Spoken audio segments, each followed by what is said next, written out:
अथ अर्गलास्तोत्रम्।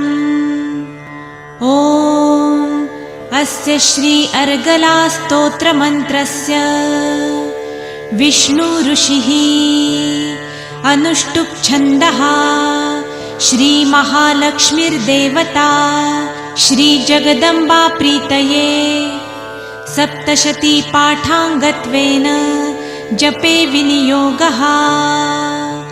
ॐ नमश्चण्डिकायै। मार्कण्डेय उवाच।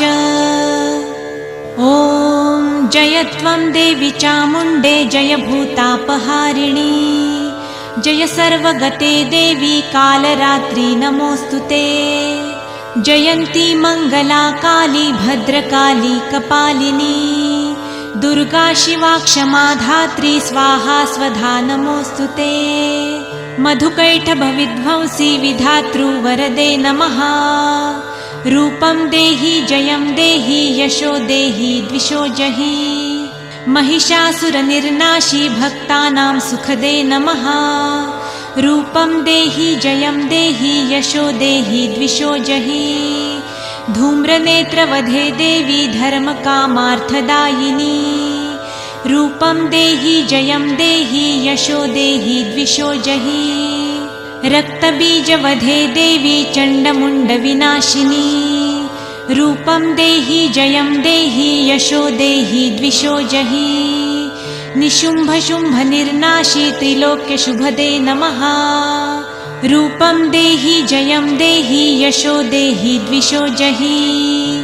वन्दिताङ्घ्रियुगे देवी सर्वसौभाग्यदायिनी रूपं देहि जयं देहि यशो देहि द्विषो जहि। अचिन्त्यरूपचरिते सर्वशत्रुविनाशिनी रूपं देहि जयं देहि यशो देहि द्विषो जहि। स्तुवब्धो भक्तिपूर्वं त्वां चण्डिके व्याधिनाशिनी रूपं देहि जयं देहि यशो देहि द्विषो जहि। चण्डिके सततं युद्धे जयन्ती पापनाशिनी रूपं देहि जयं देहि यशो देहि द्विषो जहि। देहि सौभाग्यमारोग्यं देहि देवी परं सुखं रूपं देहि जयं देहि यशो देहि द्विषो जहि।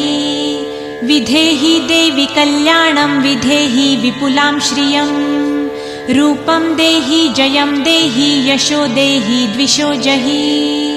विधेहि द्विषतां नाशं विधेहि बलमुच्चकैः रूपं देहि जयं देहि यशो देहि द्विषो जहि।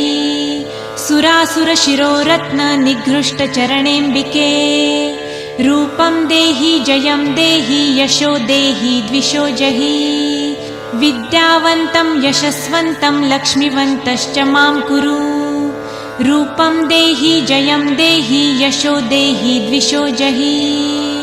देवी प्रचण्डदौर्दण्ड्य दैत्यदर्पनिषूदिनी रूपं देहि जयं देहि यशो देहि द्विषो जहि।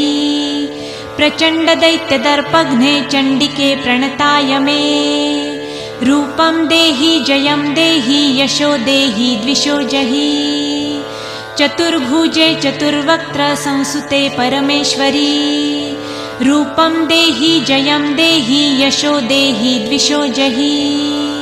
कृष्णेन संस्तुते देवी शश्वद्भक्त्या सदाम्बिके रूपं देहि जयं देहि यशो देहि द्विषो जहि। हिमाचलसुतानाथ संस्तुते परमेश्वरी रूपं देहि जयं देहि यशो देहि द्विषो जहि। इन्द्राणीपतिसद्भावपूजिते परमेश्वरी रूपं देहि जयं देहि यशो देहि द्विषो जहि। देवी भक्तजनोद्दाम दत्तानन्दोदयेऽम्बिके रूपं देहि जयं देहि यशो देहि द्विषो जहि। भार्यां मनोरमां देहि मनोवृत्तानुसारिणीं रूपं देहि जयं देहि यशो देहि द्विषो जहि।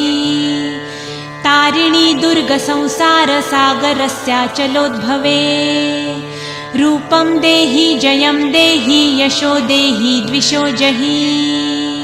इदं स्तोत्रं पठित्वा तु महास्तोत्रं पठेन्नरः सप्तशतीं समाराध्य वरमाप्नोति दुर्लभम्।